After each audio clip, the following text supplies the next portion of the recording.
Hello everyone, in this video we are going to learn how to organize design files for your clients. It's one of the things that I learned in all those years of experience.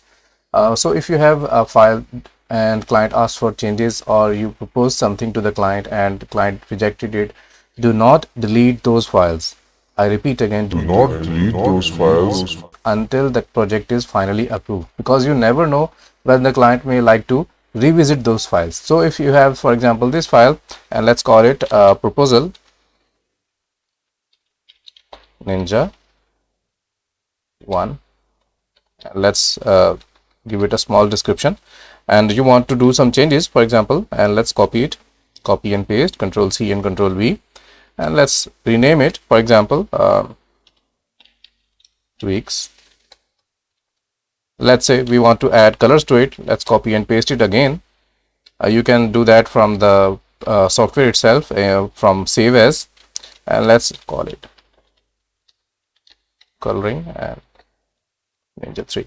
So now you have a milestone of files saved, and in unforeseen case, if the file is corrupt due to whatsoever reason, you always have a backup to which you can revert to, and you don't lose all of the your hard work.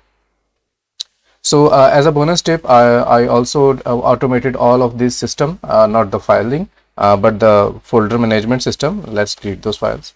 So I have created this batch file. It's not very difficult. If you edit it, it's just a notepad saved as a bat file.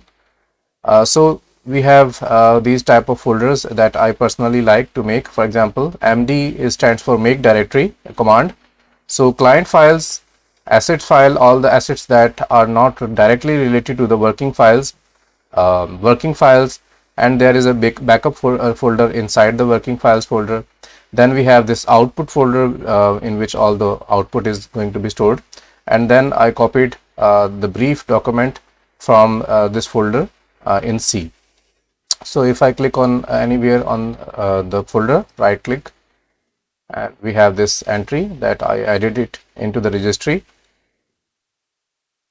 So now all of these folders which we talked about are made into here, and we have this document which has some basic fields, for example, deadline for the project, what is the fees of the project, what is the brief from the client, and you can this way organize all of your folders, so you don't have to you don't have a mess of things, and you do not lose anything. Thank you for watching.